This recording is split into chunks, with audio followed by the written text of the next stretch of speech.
I'm honestly not sure where to even begin with this. It's been, almost a year to the day now, and I still can't fully understand or comprehend what happened that day. Neither have I been able to fully get over it.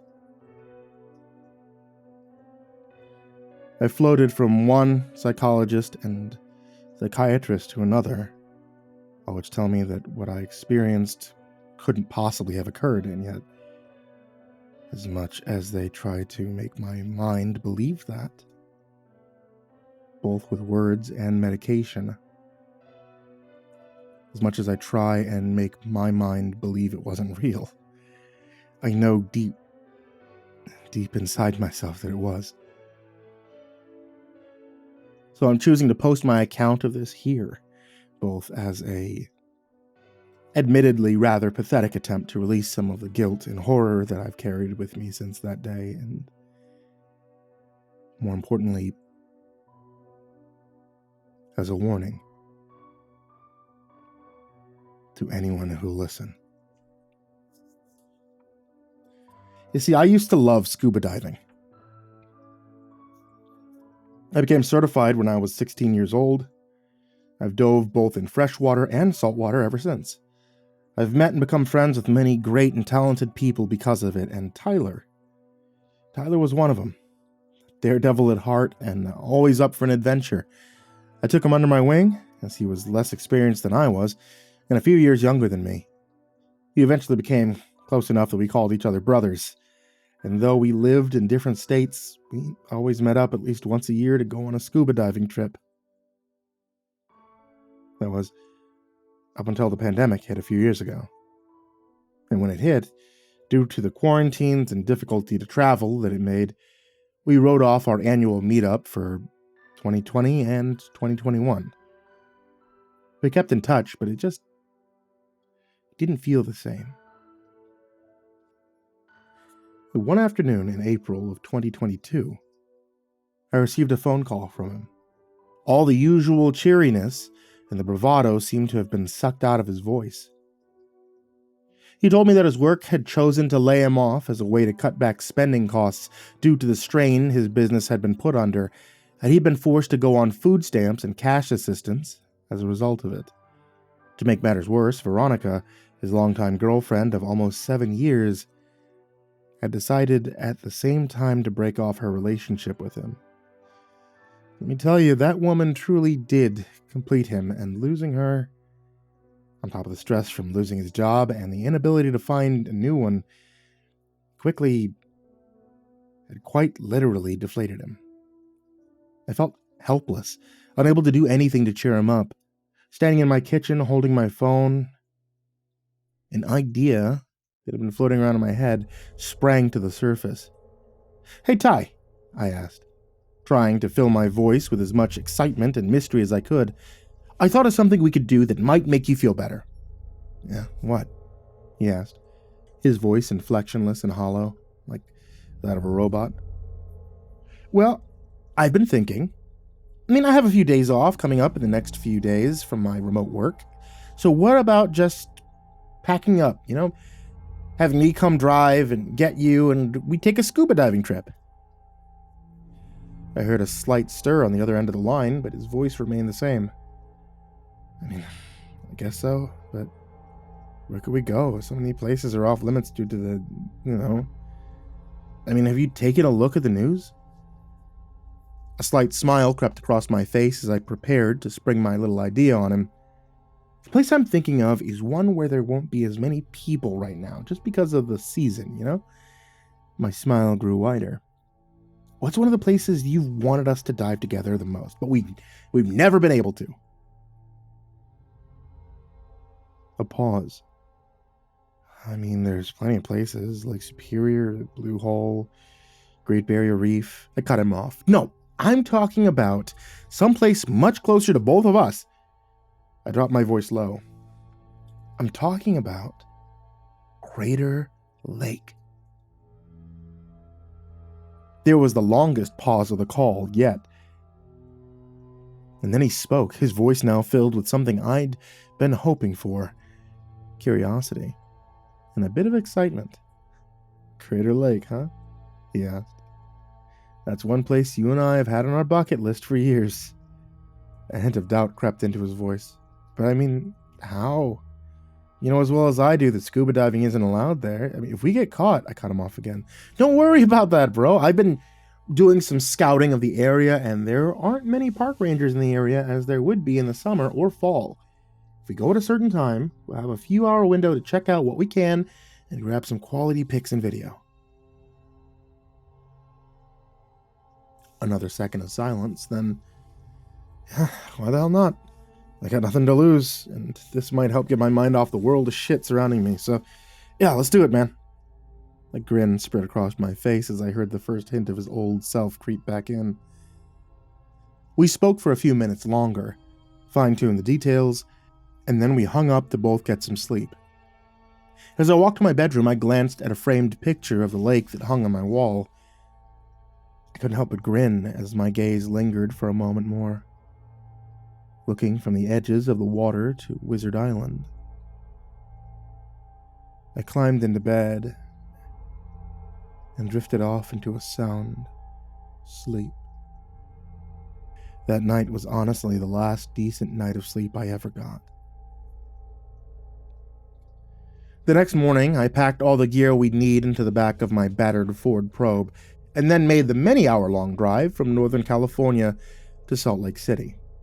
When he answered the door, he was clearly beyond excited. He almost seemed like a kid on Christmas morning, ready to open his presents. It was infectious as we left back west. Couldn't help but revel in the same feeling of excitement and a bit of risk and danger that we were about to undertake. After a few fill-ups combined with many snack and restroom breaks, we passed into Oregon, stopping a final time in Klamath Falls to spend the night before entering Crater Lake National Park the next day. We told the ranger at the entrance that we were merely heading in to do some snowshoeing around the lake, showing him the snowshoes we bought in town as a front. After a moment of taking down our names, he smiled. "Be careful, boys," he said. "You had some recent snowfall and some areas are tricky going." We thanked him, then drove up into the parking lot, getting out and retrieving our packs, attempting to hide the obvious yellow glow of our scuba tanks underneath them. After a few minutes' hike, we were rewarded with an amazing view of the place we'd come for. For those of you who had never seen Crater Lake, it used to be an active volcano called Mount Mazama. When the volcano collapsed around 7,000 years ago, it formed what is known as a caldera. The view is amazing. You can look from the top ridge and see the rim of the dormant volcano wrapping around and the forested sides leading down to the water's edge. On the west side of the lake lay Wizard Island, having pushed out of the water from a secondary eruption. You could also see Miriam Cone, a smaller spigot of land rising up. Tyler and I shared a grin and a high five before carefully making our way down to the shore of the lake.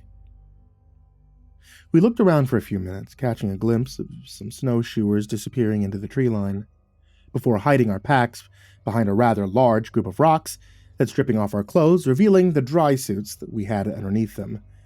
Helping each other put on our tanks, vests, and weight belts, we made our final checks of our gear before pulling the hoods up over our heads to protect them from the cold water.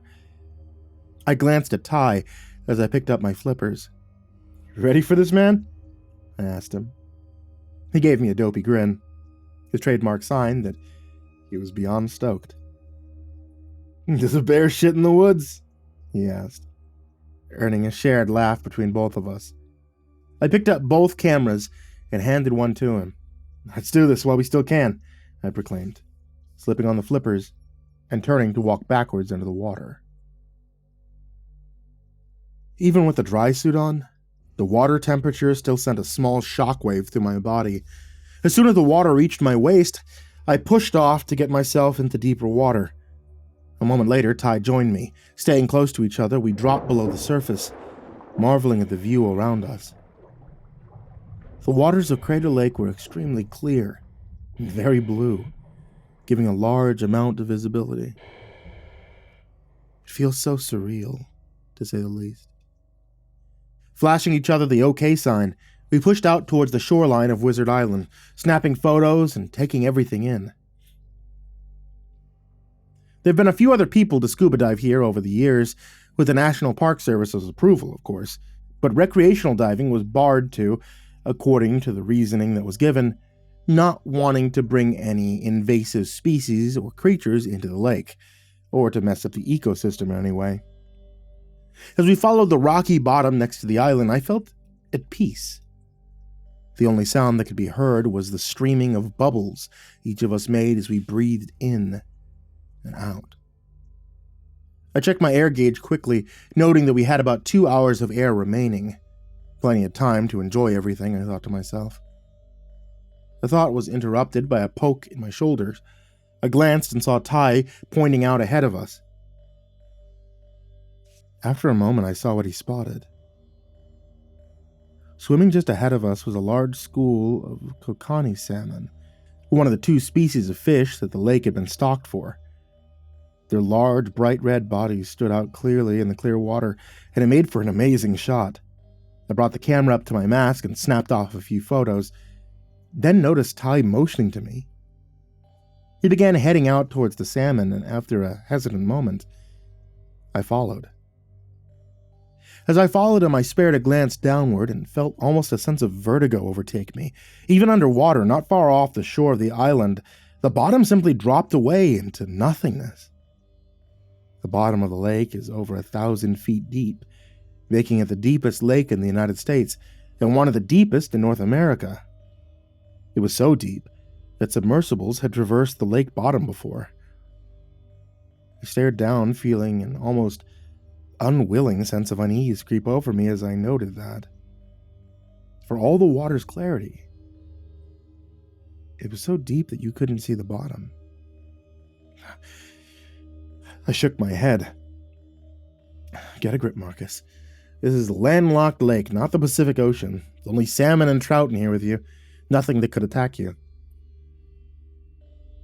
Refocusing, I noticed Ty had gotten a little too far ahead of me, and I kicked hard to catch up with him. He had drifted close to the school of salmon, and as I approached, I must have been making too much noise because they quickly scattered into the distance. Ty shot me a bit of an annoyed glance over his shoulder, and I raised both hands to the universal sign of sorry. As I joined him, something caught my eye out in the distance. Something bobbing up and down in the water. A large, cylindrical shape. I tapped Ty on the shoulder, then pointed. After a moment of looking, he gave me a cry of excitement, the sound muffled by the regulator in his mouth. The old man of the lake. I'd seen it countless times from the shore of the lake, and others from the tour boats which crisscrossed the lake in the summertime. He was a huge floating tree stump, almost 30 feet in length. The thing had become as famous as the lake itself due to the fact that it had been floating around in the lake since at least 1896, when it had been first spotted by a man named Joseph Diller. For one reason or another, even after over 100+ years in the water, it refused to sink and floated freely from one side of the lake to the other. It also held a lot of superstitious significance, as in 1988, a submersible expedition tied up the stump on one side of the island, resulting in storm clouds to immediately move in. They disappeared when it was released, and thus the legend of it being more than just a dead tree began. All this flashed through my mind as I watched it bob up and down in the water like a buoy, at least a mile away from our location, deep out near the center of the lake.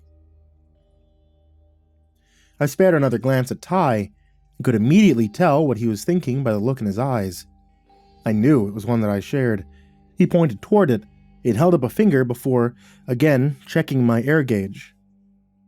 2 hours left. I held it up and pointed at him. He came beside me and showed that he was roughly the same amount of air in his tank. Nodding, I pointed toward the log and gave a thumbs up. Ty gave an underwater fist pump, and I couldn't help but laugh at the absurdity of an underwater fist pump, letting in a small amount of lake water into my mouth around my regulator. Shaking my head, I led the way out into open water. It took us about 10 to 12 minutes to reach it, but when we did, we couldn't help but stop swimming, bobbing up and down vertically in the water as we marveled at how big it was close up. At the waterline, the top of the stump rose about 4 feet out of the water and was about 2 or 3 feet thick. Down here, though, it was much thicker.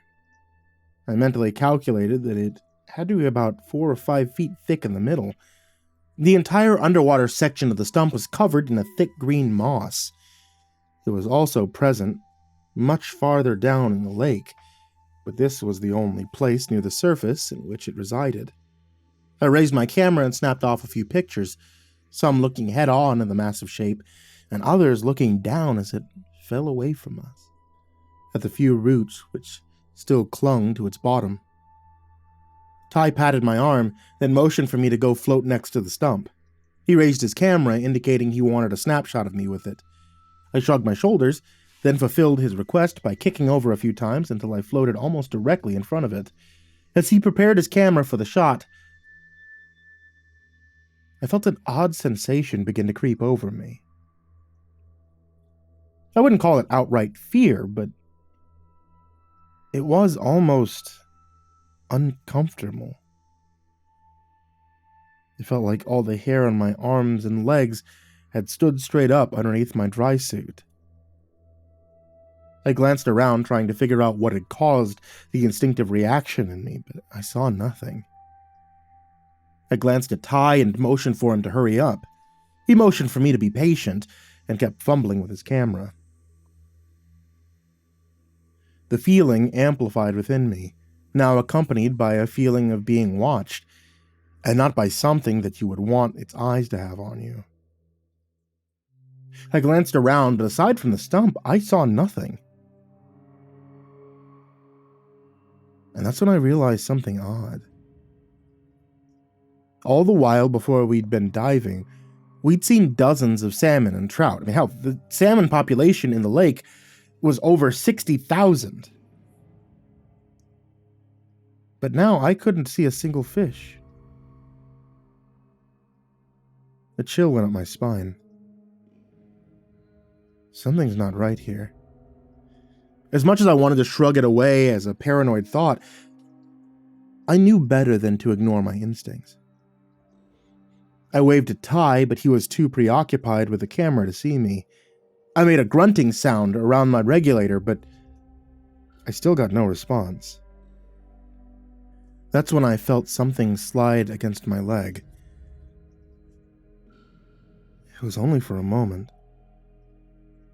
but it was the most unnatural feeling I've ever felt on or over my body. It felt like bark, but alive at the same time. I shot a glance down but saw nothing near my body. As I looked, I felt the sensation again, this time on my shoulder. I spun around quickly, so fast that I left a small trail of bubbles behind me.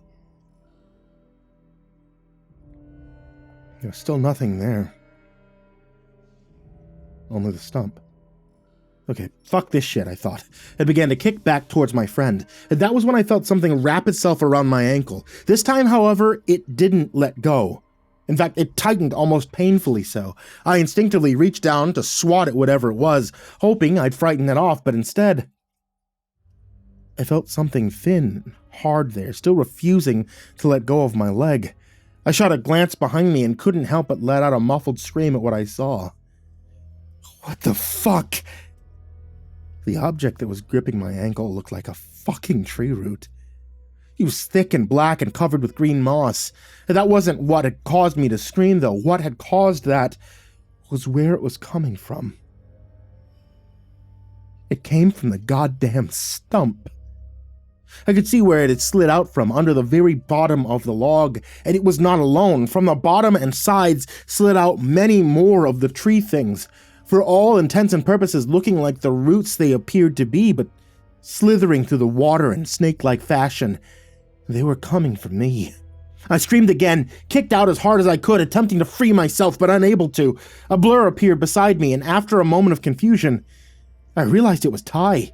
He'd seen and heard my struggling and now floated beside me, his eyes wide and full of fear. Reaching down, he attempted to pry the root from my ankle, but to no success.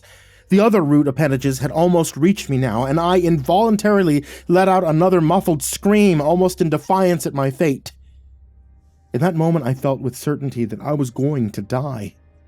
Ty reached down and unsheathed the knife from his ankle, and with a fury I didn't know he possessed, began slashing at the appendage that clutched me. Within a few cuts, the water began to cloud with a strange greenish fluid. I felt the grip on my ankle loosen and unwind, and I instinctively kicked forward to fully free myself from its clutches, and after a few kicks my mind caught up with me and I realized something. Ty wasn't with me.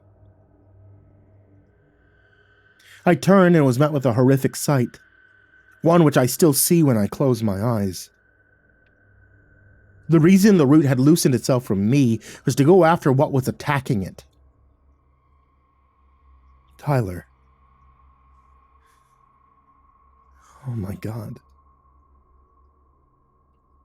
It had caught him by the arm that he had used to slash at it with. It was tightening its grip far more than it had on me. I heard the sickening crunch of his wrist breaking, a sharp sound that pounded through the water, along with his muffled scream, and worse, the other roots had reacted as well.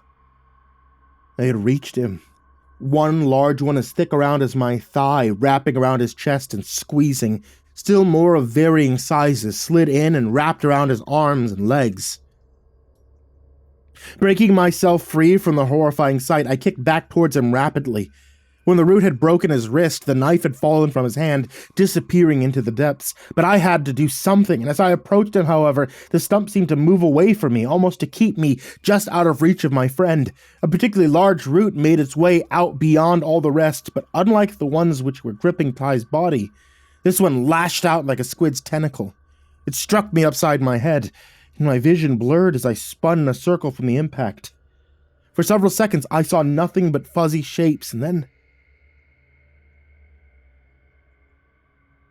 my vision cleared and I saw a red cloud begin to surround me. I reached up to feel a rather large gash near my hairline. Trying to keep myself conscious, I turned back towards the stump and Ty. And God, I wish to God, as much of a coward as that makes me, that I hadn't.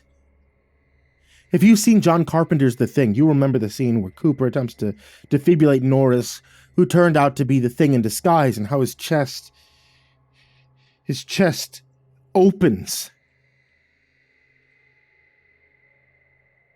to bite off his arms.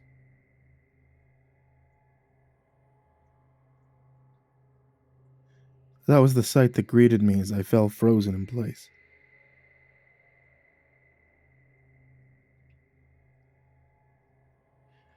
It was opening up.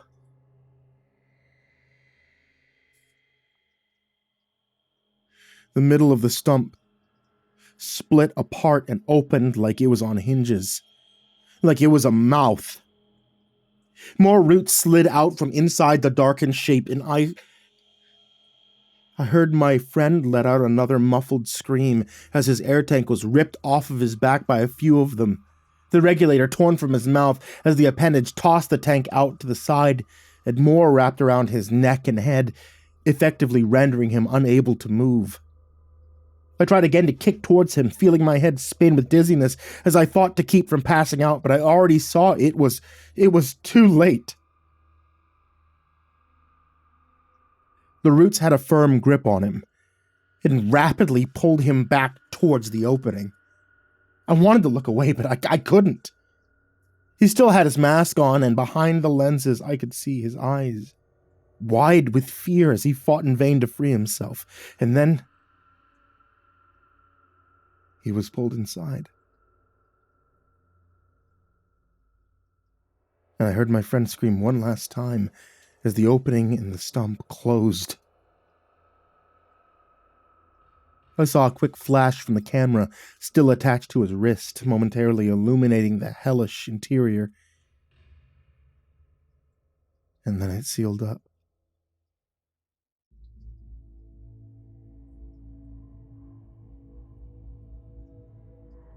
It floated further away from me, and the roots, the tendrils, retracted back. In the span of 30 seconds, it again looked like nothing more than an ordinary tree stump.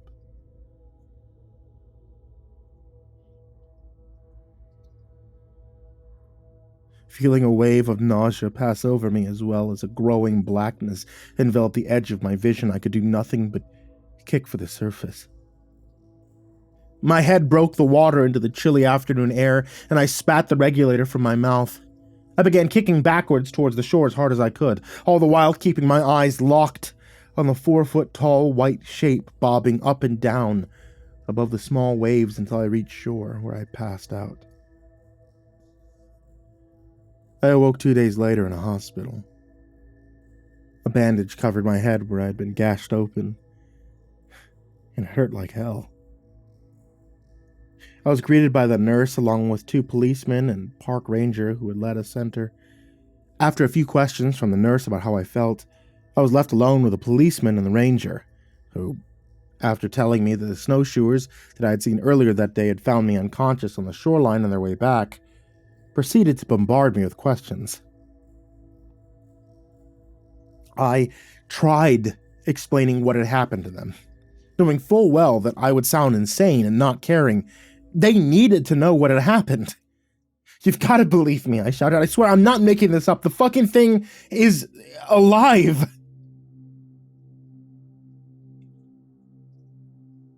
But of course they didn't believe me. They chalked my story up to my head injury.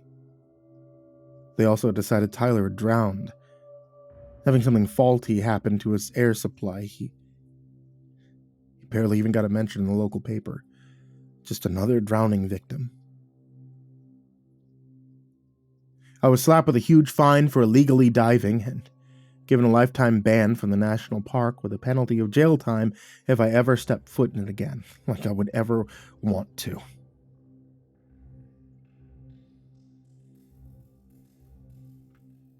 Veronica and Tyler's parents blamed me for his death. And as much as the doctors I kept seeing tell me that it wasn't, I can't help but feel consumed with guilt. After all, why shouldn't I? I mean, I was the one who thought it up. He'd still be alive if it wasn't for my idea.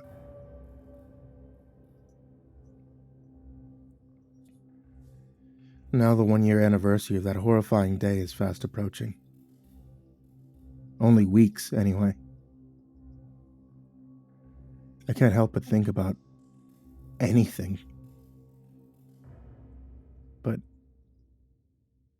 it's as I sit on my couch night after night and try to drown my memories and guilt with bottles of whiskey and vodka. But not even the alcohol is enough to chase away the memories of that day. Of that thing which pretends to be a stump. One which has floated around the lake for over a century. Every year there are a few people who reportedly drown in Crater Lake. Oftentimes their bodies are never recovered, the lake being too deep to retrieve the remains. I'm pretty damn sure that the true reason swimmers disappear is much worse than that. Because when the camera flashed in Tyler's hand before it closed around him, I saw something that still wakes me up in the middle of the night, screaming. As it closed, I saw the roots forcing their way into his mouth, down his throat. I think about trees, about how their roots dig into the soil to slowly extract the nutrients from it. And I shake uncontrollably at the thought that that thing might have had a similar purpose for my friend. So I'm posting this as a warning. You can go visit Crater Lake National Park. I mean, it's a beautiful place. You can even go walk around the edge of the lake or take a tour on one of the boats, both perfectly safe. But whatever you do, stay the hell out of the water of Crater Lake.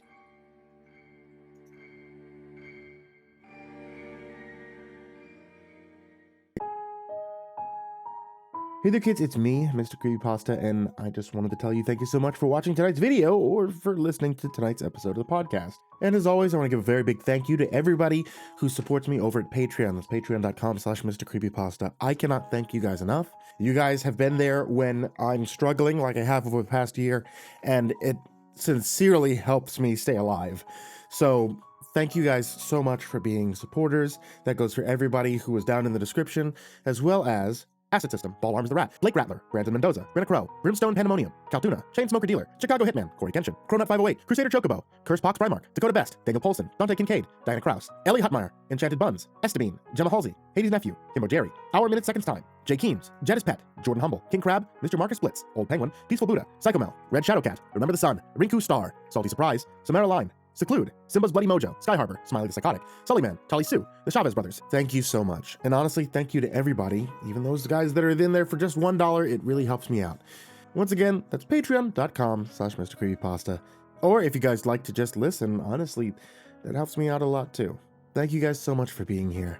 Thank you for listening, thank you for watching, and sweet dreams.